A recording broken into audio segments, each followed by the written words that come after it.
Dear students, आज हम राजनीति विज्ञान विषय के अंतर्गत बीए पार्ट सेकंड के प्रथम प्रश्न पत्र प्रमुख राज्य व्यवस्थाएं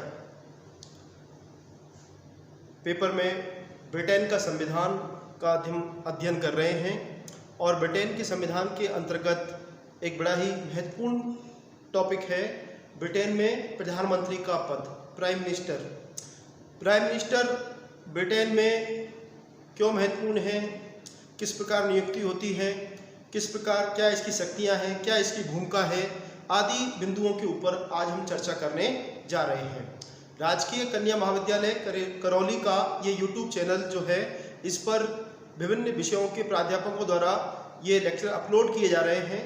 आप इन वीडियो को पूरा देखें और अन्य वीडियो प्राप्त करने के लिए आप इस चैनल को लाल बटन दबा करके सब्सक्राइब जरूर कर लें। तो चलिए शुरू करते हैं हम ब्रिटेन के संविधान में प्रधानमंत्री का पद। जैसा कि आपको पता है कि ब्रिटेन का संविधान एक अलिखित संविधान है और साथ ही विकास का परिणाम भी है। तो ब्रिटेन में प्रधानमंत्री का पद भी एक विकास का परिणाम है, अर्थात ब्रिटेन में संविधान के किसी कानून या संसद के किसी कानून के माध्यम से प्रधानमंत्री पद का निर्माण नहीं किया गया। यह पूरी तरह से विकास का परिणाम है। ब्रिटेन में आज वर्तमान में प्रधानमंत्री का पद इतना महत्वपूर्ण, इतना प्रभावशाली और कई बार हमें इतना शक्तिशाली देखने को मिलता है कि इसे प्रधानमंत्रीय शासन प्रणाली भी कहा जाता है। ब्रिटेन को प्रधानमंत्रीय शासन प्रणाली भी कहा जाता है। तो ऐसी कौन सी शक्तियां हैं, क्या भूमिका है इसकी, क्या इसका नियुक्ति कैसे होती है। देखें, हम ब्रिटेन में संसदात्मक शासन प्रणाली होने के कारण कार्यपालिका दो प्रकार की है, वास्तविक कार्यपालिका और नाम मात्र की कार्यपालिका। नाम मात्र की कार्यपालिका के तौर पर हमने राजा के बारे में देखा और वास्तविक कार्यपालिका के तौर पर प्रधानमंत्री और उसका मंत्रिमंडल। तो वास्तविक कार्यपालिका प्रधानमंत्री है और प्रधानमंत्री की स्थिति के बारे में एक बड़ा ही इंपॉर्टेंट कहावत है कि प्रधानमंत्री समानों में प्रथम होता है, अर्थात प्रधानमंत्री मंत्रिमंडल में जो बाकी मंत्री हैं उनमें प्रथम स्थान रखता है। और मॉर्ले ने टिप्पणी की है प्रधानमंत्री के बारे में कि प्रधानमंत्री जो है वो मंत्रिमंडल रूपी मेहरा भवन की आधारशिला, कि पूरा मंत्रिमंडल जो है वो किस पे टिका हुआ है, प्रधानमंत्री पद के ऊपर टिका हुआ है। तो ब्रिटेन में वास्तविक कार्यपालिका प्रधानमंत्री होने के कारण हम देखें कि प्रधानमंत्री की जो भूमिका है, प्रधानमंत्री की शक्तियां हैं, कार्य हैं, फंक्शंस हैं, वो बड़े व्यापक हैं। वह शासन के निर्माण से लेकर के शासन का संचालन करता है, वह कार्यपालिका के साथ साथ विधायिका को भी नेतृत्व प्रदान करता है। तो इस प्रकार प्रधानमंत्री पद एक अपने आप में काफी प्रभावशाली और व्यापक पद है। ब्रिटेन का संविधान विकास का परिणाम है, प्रधानमंत्री का पद भी विकास का परिणाम है। तो हम देखें कि हमें पहली बार ब्रिटेन में ही प्रधानमंत्री का जो पद दिखाई देता है, वो प्रधानमंत्री का पद हमें 1721 में 1721 ईस्वी में दिखाई देता है। और आपको बताया गया कि साहब ब्रिटेन का पहला अनौपचारिक प्रधानमंत्री जो है वो रॉबर्ट वॉलपोल को ब्रिटेन का प्रधानमंत्री इसलिए कहा जाता है क्योंकि जब राजा जॉर्ज द्वितीय ने मंत्रिमंडल की बैठकों की अध्यक्षता करना बंद कर दिया, तो मंत्रिमंडल के किसी वरिष्ठ सदस्य को मंत्रिमंडल की बैठकों का अध्यक्षता करने का काम मिला और ये काम सबसे पहले किसके द्वारा किया गया, रॉबर्ट वॉलपोल के द्वारा किया गया।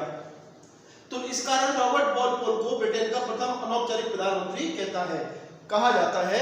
और पहली बार संसद ने अपने कानून के माध्यम से ब्रिटेन में प्रधानमंत्री के पद को मान्यता प्रदान की। इससे पूर्व प्रधानमंत्री के पद को राजकोष का प्रथम Lord, first Lord of public exchequer के रूप में मान्यता प्राप्त थी। 1937 में ब्रिटेन की संसद ने ताज के मंत्रियों का अधिनियम पारित किया और इसी अधिनियम में ब्रिटेन के प्रधानमंत्री को मान्यता प्रदान की गई, बाकायदा इसका वेतन दिया गया और इसका निवास स्थान 10 डाउनिंग स्ट्रीट जो है वो प्रधानमंत्री का औपचारिक निवास है। तो प्रधानमंत्री का पद विकास का परिणाम है। दूसरी बात हम देखें, प्रधानमंत्री पद के लिए क्या योग्यता होना जरूरी है, क्वालिफिकेशंस। तो हम बात करें, ब्रिटेन का संविधान इस मामले में पूरी तरह मौन है, अर्थात प्रधानमंत्री पद के लिए योग्यताओं के बारे में औपचारिक तौर पर कोई डेफिनेशन, कोई डिफाइन नहीं किया गया है। यह अभी समयों का परिणाम है, लिखित अलिखित परंपराओं का परिणाम है। तो दो बड़ी परंपराएं विकसित हुई, दो बड़ी परंपराओं में कि प्रधानमंत्री को संसद का सदस्य होना चाहिए, और संसद में भी हम देखें कि लोक सदन का सदस्य होना चाहिए। लोक सदन, आपको बताया गया कि ब्रिटिश संसद में दो सदन हैं, उस सदन लॉर्ड सभा और निम्न सदन लोक सदन कहा जाता है, जिसे हम दूसरा नाम भी देते हैं साहब, वो है हाउस ऑफ कॉमन्स। तो ब्रिटिश प्रधानमंत्री पद के लिए बनने के लिए जरूरी है कि वह व्यक्ति किसका सदस्य होना चाहिए, लोक सदन का सदस्य होना चाहिए। और दूसरी आवश्यकता प्रधानमंत्री पद के लिए जो है वो ये है कि उस व्यक्ति को लोक सदन में बहुमत का विश्वास हासिल होना चाहिए, अर्थात बहुमत दल के नेता को ही क्या नियुक्त किया जाएगा, उसके पास बहुमत दल का विश्वास होना चाहिए। तो ये दो योग्यताएं हैं क्या बनने के लिए, प्रधानमंत्री पद हासिल करने के लिए। इसके अलावा देखिए ब्रिटेन में प्रधानमंत्री की क्या की जाती है साहब, नियुक्ति की जाती है। गौर करने लायक है कि प्रधानमंत्री का निर्वाचन नहीं होता, प्रधानमंत्री की क्या होती है साहब, नियुक्ति होती है। ये नियुक्ति कौन करता है, यह ब्रिटेन का कौन करता है साहब, राजा करता है। अब राजा के सामने प्रधानमंत्री पद पर नियुक्ति करने के लिए कुछ परंपराएं स्थापित हुई। स्वयं विवेक का प्रयोग नहीं करेगा, अपितु कुछ स्थापित परंपराएं हैं, उन परंपराओं का उन्हें पालन करना होगा। वो कौन सी परंपराएं हैं, वो परंपरा ये है कि साहब लोक सदन में बहुमत प्राप्त दल के नेता को ही राजा द्वारा क्या नियुक्त किया जाएगा, प्रधानमंत्री पद पर नियुक्त किया जाएगा। तो यहां हम देखें कि एक स्थापित परंपरा है, तो राजा को अपने स्वयं विवेक की प्रयोग करने की, हाँ कई बार ऐसी परिस्थितियां पैदा हो सकती हैं जब सदन में किसी एक दल को स्पष्ट बहुमत प्राप्त ना हो, या हम देखें कि राष्ट्रीय संकट के समय जब संयुक्त मंत्रिमंडल का निर्माण करना हो तो उस समय प्रधानमंत्री पद पर कोई एक राय नहीं बने, या हम देखें कि साहब किसी एक दल को बहुमत तो प्राप्त हो गया है पर उस दल के सदस्यों के बीच दल के नेतृत्व करने को लेकर के विवाद बना हुआ है, तो उस स्थिति में भी राजा अपने स्वविवेक का प्रयोग कर सकता है। पर ब्रिटेन में द्विदलीय व्यवस्था है, दलीय अनुशासन हमें बड़े अच्छे रूप में देखने को मिलता है, तो ऐसी परिस्थितियां बहुत न्यून रूप में देखने को मिलती है, अल्प रूप में बहुत कम देखने को मिलती हैं। प्राय राजा उसी व्यक्ति को प्रधानमंत्री नियुक्त करता है जिसके पास बहुमत दल का क्या है सब विश्वास हासिल है। इसके अलावा हम देखें कि अब आगे बढ़े, प्रधानमंत्री के कार्य क्या है, वो कौन कौन से फंक्शंस हैं, उसके राइट्स क्या है, वो अधिकार, वो कौन सी शक्तियों का प्रयोग कर सकता है। तो हम इस चीज को क्रम से विभिन्न बिंदुओं के माध्यम से समझ सकते हैं। तो देखिए साहब, वास्तविक कार्यपालिका का अध्यक्ष है प्रधानमंत्री, वास्तविक कार्यपालिका का अध्यक्ष है, और इसी के साथ शासन का अध्यक्ष भी है, हेड ऑफ द गवर्नमेंट भी है। तो सरकार के निर्माण से लेकर के शासन का संचालन, कार्यपालिका को नेतृत्व, और संसदात्मक व्यवस्था में तो विधायिका को भी नेतृत्व प्रदान करने का काम कौन करता है, प्रधानमंत्री करता है। तो प्रधानमंत्री की इस व्यापक भूमिका को हम विभिन्न बिंदुओं के अंतर्गत आसानी से समझ सकते हैं। सबसे पहला काम है मंत्रिमंडल का निर्माण करना। मंत्रिमंडल शासन में परामर्श सलाह देने के लिए, शासन के विभिन्न कार्यों को करने के लिए, विभिन्न विभागों का संचालन करने के लिए, विभागों की नीति को लागू करने के लिए राजा को प्रधानमंत्री एक मंत्रिमंडल का निर्माण करता है। अब मंत्रिमंडल में जो मंत्री नियुक्त किए जाते हैं वो राजा द्वारा किए जाते हैं, परंतु यहाँ हमें ये समझने की आवश्यकता है कि राजा अपनी पसंद के मंत्रियों की नियुक्ति नहीं करता, अपितु प्रधानमंत्री द्वारा जो सूची सौंपी जाती है, जो लिस्ट दी जाती है, उसी के अनुरूप राजा द्वारा प्रधानमंत्री की सलाह एवं परामर्श के आधार पर पूरी तरह से मंत्रियों की नियुक्ति की जाती है। तो मंत्रिमंडल के निर्माण में प्रधानमंत्री का पूरी तरह से स्वविवेक होता है। और यहाँ हमें ये देखने की आवश्यकता है, व्यवहारिक तौर पर ये समझना जरूरी है कि प्रधानमंत्री मंत्रिमंडल का निर्माण करते समय अपने उस दल में वरिष्ठ सदस्यों का, उनके अनुभव का, उनकी योग्यताओं का, और विभिन्न धर्मों, क्षेत्रों आदि को, या नौजवानों का है, देश के विभिन्न भागों का पर्याप्त प्रतिनिधित्व मंत्रिमंडल में बनाए रखता है, जिससे एक संतुलित मंत्रिमंडल का निर्माण हो सके। तो मंत्रिमंडल का निर्माण करना। इसके अलावा हम देखें कि मंत्रिमंडल के विभिन्न विभागों के बीच, मंत्रिमंडल के विभिन्न सदस्यों के बीच वितरण, डिस्ट्रीब्यूशन किसका, डिफरेंट पोर्टफोलियोज, विभिन्न विभागों का वितरण करना। मंत्री शासन संचालन एक बड़ा व्यापक कार्य है, तो इस व्यापक कार्य को विभिन्न मंत्रियों के बीच बांटा जाता है। गृह विभाग, रक्षा विभाग, विदेश विभाग, वित्त विभाग, तो ये वित्त मंत्री, रक्षा मंत्री, गृह मंत्री, ये पद विभिन्न मंत्रियों को सौंपे जाते हैं। तो ये जिम्मेदारी सौंपना, ये उत्तरदायित्व सौंपना किसका काम है? प्रधानमंत्री का काम है। इसके अलावा समय समय पर मंत्रिमंडल की बैठकें होती हैं, सप्ताह में 2 बार मंत्रिमंडल की बैठकें की जाती हैं। तो उन मंत्रिमंडल की बैठकों की अध्यक्षता कौन करता है? प्रधानमंत्री करता है। अध्यक्षता करने के साथ साथ मंत्रिमंडल में किन विषयों पर चर्चा की जानी है, उनकी कार्यसूची और मंत्रिमंडल में जो निर्णय लिए जाते हैं उन निर्णयों की प्रक्रिया में पूरी तरह से हम देखें गोपनीयता के नियम का पालन किया जाता है। और हम देखें कि सबको अपनी राय रखने का अधिकार होता है, परंतु अंतिम निर्णय प्रक्रिया को प्रधानमंत्री अपनी नेतृत्व भूमिका के कारण अपने पक्ष में प्रभावित कर सकता है। कई बार किन्हीं मुद्दों पर मंत्रिमंडल की बैठकों में विवाद या हम देखें सहमति नहीं बन पाती, तो ऐसी स्थिति में मतदान के माध्यम से, बहुमत के माध्यम से भी निर्णय लिए जाते हैं। परंतु प्रधानमंत्री का नेतृत्व अगर प्रभावशाली है तो मंत्रिमंडल की निर्णय प्रक्रिया को प्रधानमंत्री अपने अनुरूप प्रभावित कर सकता है। तो मंत्रिमंडल की बैठकों की अध्यक्षता करना, मंत्रिमंडल के विभिन्न विभागों के बीच समन्वय, जो अलग अलग विभाग हैं, चाहे वो वित्त विभाग है या गृह विभाग है या विदेश विभाग है या शिक्षा कृषि है, तो ये विभिन्न विभाग जो हैं शासन संचालन एक समग्र कार्य है। तो इस समग्र कार्य को पूरा करने के लिए मंत्रिमंडल को एक टीम के रूप में काम करना पड़ता है, एक यूनिट के रूप में काम करता है। और यूनिट को कार्य करने के लिए इन विभिन्न विभागों के बीच में प्रॉपर कोऑर्डिनेशन होना, समन्वय होना। तो ये समन्वय की जिम्मेदारी किसकी है? प्रधानमंत्री की जिम्मेदारी है। इसके अलावा हम देखें कि समय समय पर आवश्यकता पड़ने पर प्रधानमंत्री मंत्रिमंडल का पुनर्गठन भी करता है, रिसफल भी करता है।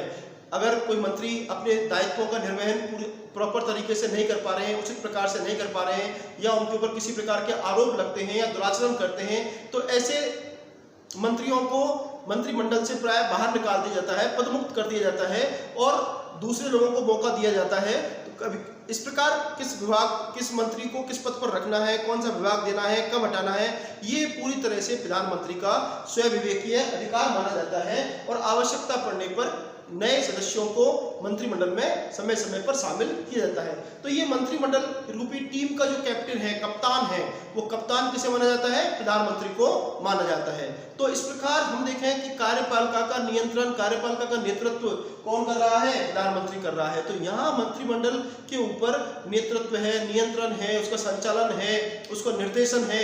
इस प्रकार के कार्यों से प्रधानमंत्री वास्तविक कार्यपालिका का क्या हो जाता है? सब नेतृत्वकारी भूमिका में हमें दिखाई देता है। इसके अलावा शासन की वास्तविक शक्तियों का प्रयोग, कि चाहे देश का आंतरिक शासन हो या बाह्य शासन, जो राष्ट्रीय महत्व के प्रश्न है, उन राष्ट्रीय महत्व के प्रश्नों के ऊपर हम देखें प्रधानमंत्री के व्यक्तित्व की छाप हमें दिखाई देती है। निर्णय निर्माण से लेकर के जो शासन संबंधी निर्णय लिए जाते हैं, उन निर्णयों के निर्माण से लेकर के या विदेश समझौते संधि की जाती हैं, उन पर भी हमें प्रधानमंत्री के व्यक्तित्व का प्रभाव देखने को मिलता है।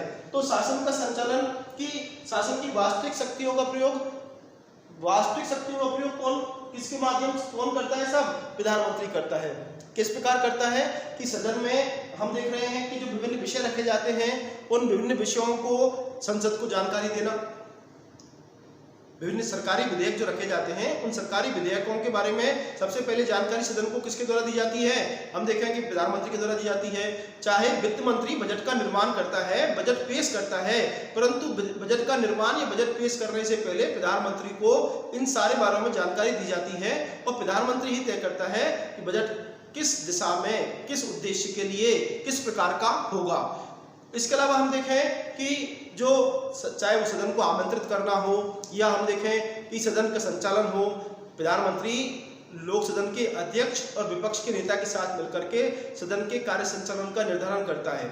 या हम देखें कि विभिन्न विषयों का क्रम निर्धारण हो या सदन का सत्रावसान हो, ये सब बातें किसके ऊपर प्रभावित करती हैं? प्रधानमंत्री के ऊपर प्रभावित करती हैं। तो शासन का संचालन भी हम देखें प्रधानमंत्री द्वारा किया जाता है। इसके अलावा हम देखें राजा और मंत्रिमंडल की मध्य कड़ी, राजा और मंत्रिमंडल की, राजा शासन का औपचारिक अध्यक्ष है और वास्तविक शक्तियां किसके हाथ में है? प्रधानमंत्री और मंत्रिमंडल के बीच में हाथों में निहित हैं। शासन के सारे काम किसके नाम से? राजा के नाम से किए जाते हैं, परंतु वास्तविक रूप से उन कामों को कौन करता है? प्रधानमंत्री और उसका मंत्रिमंडल करता है। तो प्रधानमंत्री और मंत्रिमंडल द्वारा जो सलाह दी जाती है, जो परामर्श दिया जाता है, उसी सलाह एवं परामर्श के आधार पर राजा द्वारा आदेश जारी किए जाते हैं।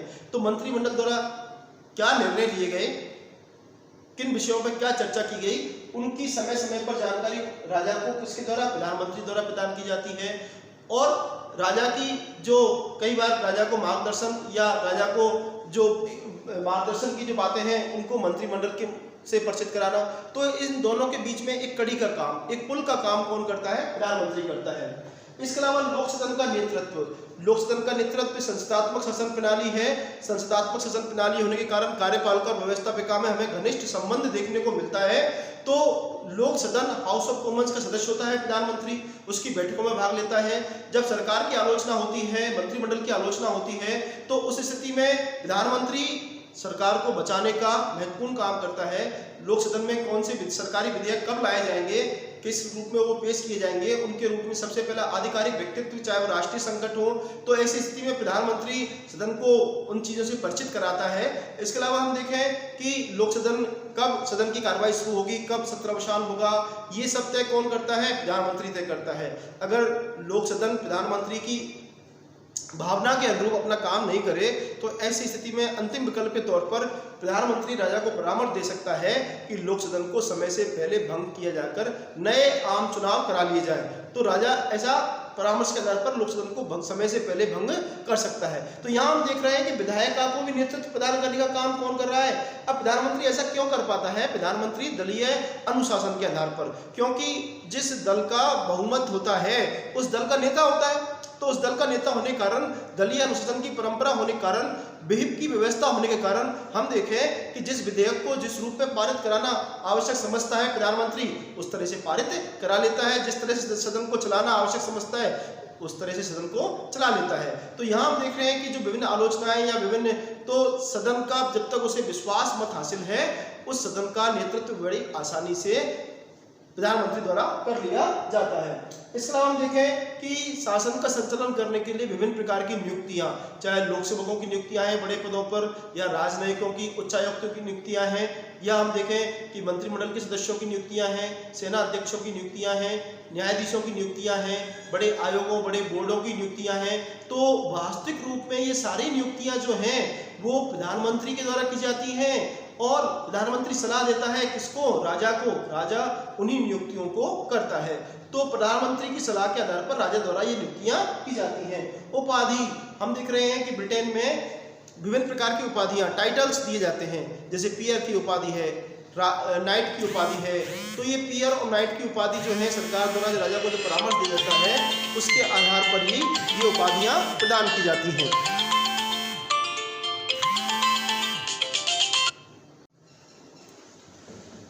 तो ब्रिटेन में प्रधानमंत्री पद के पास व्यापक शक्तियां हैं, उसका कार्यक्षेत्र काफी विस्तृत है। कार्यपालिका का वास्तविक कार्यकारी प्रमुख है, मंत्रिमंडल को, विधायिका को नेतृत्व प्रदान करता है और देश के शासन संचालन में उसकी अहम महत्वपूर्ण भूमिका होती है, चाहे वो वैदेशिक मामले हों, चाहे वित्तीय मामले हों, और विशेष तौर पर राष्ट्रीय संकट के समय वह देश को नेतृत्व प्रदान करता है। राष्ट्रीय नायक के रूप में उसकी भूमिका हमें दिखाई देती है। तो ब्रिटेन में इन सारी परिस्थितियों को देख करके कई संवैधानिक विशेषज्ञ अपनी ये राय जाहिर करते हैं, अपना ये अभिमत बताते हैं कि ब्रिटेन में प्रधानमंत्री एक तानाशाह के रूप में है, British prime minister as a dictator. क्या वास्तव में ऐसा है? तो राजनीति विज्ञान के विद्यार्थी के तौर पर हमें ये जानना जरूरी है कि ऐसी कौन सी परिस्थितियां हैं जो ब्रिटेन में प्रधानमंत्री पद को नियंत्रित करती हैं। तो वास्तविक तौर पर सिक्के का दूसरा पहलू ये है, ये कहा जाता है कि ब्रिटेन में प्रधानमंत्री एक तानाशाह नहीं है, उसके ऊपर नियंत्रण की पर्याप्त साधन है, पर्याप्त परंपराएं हैं, पर्याप्त संस्थाएं हैं जो प्रधानमंत्री को उत्तरदायी बनाती हैं। तो ये उत्तरदायित्व निर्धारण करने के लिए कौन कौन से साधन काम में लिए जाते हैं, कौन कौन सी परंपराएं हैं। तो यहाँ हम देखें कि सबसे बड़ा नियंत्रण प्रधानमंत्री के ऊपर जो है उसके स्वयं के राजनीतिक दल का है, अर्थात जिस पॉलिटिकल पार्टी से वो बिलोंग करता है उस पॉलिटिकल पार्टी के जो सीनियर लीडर्स हैं या दूसरे सदस्य जो हैं वो प्रधानमंत्री को मनमर्जी करने से, मनमानी करने से रोकते हैं, अर्थात उसके निर्णयों के प्रति अपना समर्थन नहीं देते। इसके अलावा प्रधानमंत्री को अपने पद पर बने रहने के लिए लोक सदन का निरंतर बहुमत प्राप्त होना चाहिए। तो अगर प्रधानमंत्री पद पर संसद में मनचाहे कानून लाए जाते हैं तो संसद ऐसे कानूनों को पारित करने से मना कर सकती है। इसके अलावा हम देखें और सबसे अंतिम विकल्प के तौर पर अगर प्रधानमंत्री द्वारा लोक सदन की इच्छाओं का उल्लंघन किया जाता है तो लोक सदन अपने अविश्वास प्रस्ताव के माध्यम से प्रधानमंत्री को अपने पद से मुक्त कर सकती है, अपने पद से हटा सकती है। तो यहाँ पॉलिटिकल पार्टी एक प्रधानमंत्री की प्रति को अकाउंटेबल बनाने के लिए, उत्तरदायी बनाने के लिए, और ब्रिटेन में दलीय अनुशासन की व्यवस्था है, पार्टी विहिप की व्यवस्था है। इन सारी व्यवस्थाओं के होने के बावजूद भी प्रधानमंत्री अपने राजनीतिक दल, उसकी विचारधारा आदि का सम्मान करता है, उसके सीनियर लीडर्स का सम्मान करता है। दूसरा महत्वपूर्ण नियंत्रण है प्रधानमंत्री के ऊपर लोक सदन का नियंत्रण। हाउस ऑफ कॉमन्स, जो कि ब्रिटेन का लोक सदन कहा जाता है या निम्न सदन कहा जाता है, तो वो भी प्रधानमंत्री को उत्तरदायी बनाए रखता है। सदन में प्रश्न पूछ करके, उसके प्रस्तावों से हम देखें कटौती प्रस्ताव ला करके, निंदा प्रस्ताव ला करके, और अंतिम विकल्प के तौर पर अविश्वास प्रस्ताव ला करके प्रधानमंत्री को सतत रूप से उत्तरदायी बनाया जाता है। और तीसरा बड़ा महत्वपूर्ण नियंत्रण है जनमत का नियंत्रण। ब्रिटेन लोकतांत्रिक शासन प्रणाली का एक आदर्श उदाहरण है और ब्रिटेन में जनतांत्रिक विकास का परिणाम है।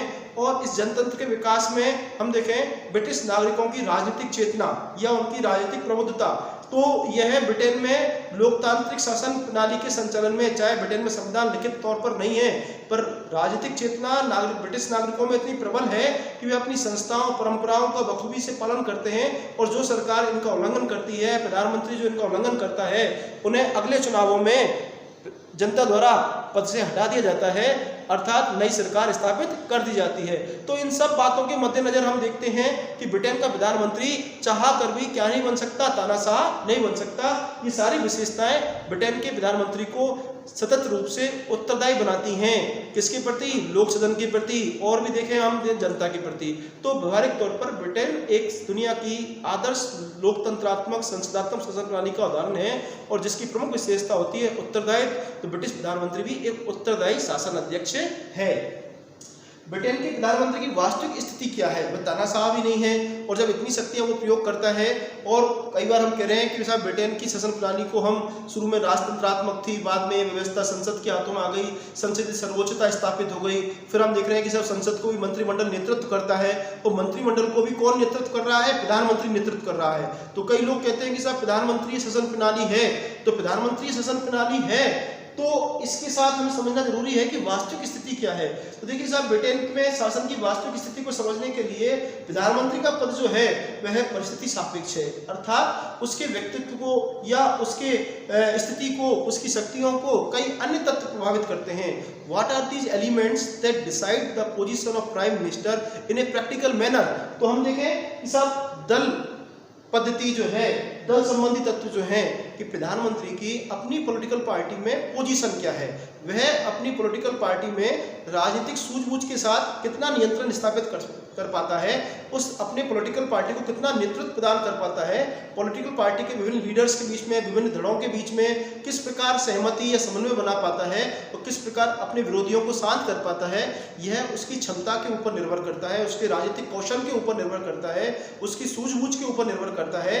तो ये तत्व प्रधानमंत्री की स्थिति को प्रभावित करने में बड़ा इंपॉर्टेंट रोल प्ले करता है। इसके अलावा हम देखें कि प्राइम मिनिस्टर का खुद का व्यक्तित्व कैसा है।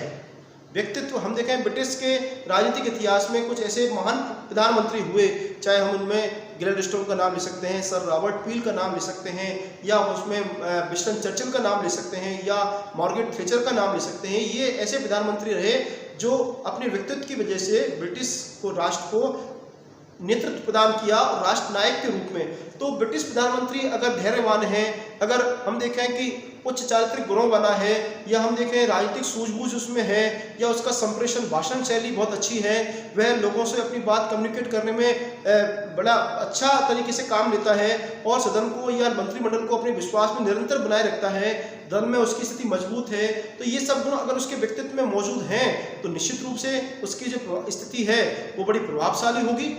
इसके अलावा हम देखें कि तत्कालीन परिस्थितियां, हम जानते हैं कि इतिहास में जब भी संकट आते हैं तो वो परिस्थितियां क्या पैदा करती है? नायक पैदा करती है, हीरोज पैदा करती है। तो ब्रिटेन के इतिहास में जब भी राष्ट्रीय संकट आए, चाहे वो युद्ध के रूप में है, चाहे वो आर्थिक मंदी के रूप में है, तो ऐसे नेता पैदा हुए जिन्होंने बखूबी के साथ उन नियमों, उन परिस्थितियों का, उन संगठनों का सामना किया और जन अपेक्षाओं पर खरे उतरे। तो इस प्रकार अगर उन समस्याओं, संगठनों का अगर वो आसानी से कुशलतापूर्वक क्या कर लेते हैं, समाधान कर सकते हैं, देश को विकास के रास्ते पर अग्रसर करते हैं, तो वो प्रधानमंत्री हम देखें जनता में एक नायक के रूप में उनकी छवि स्थापित हो जाती है। तो यह तत्व भी प्रधानमंत्री की वास्तविक स्थिति को प्रभावित करता है। ब्रिटेन का प्रधानमंत्री अपने आप में एक शक्तिशाली, महत्वपूर्ण, प्रभावशाली है। वो वास्तविक कार्यकारी प्रमुख है, वह मंत्रिमंडल को नेतृत्व देता है।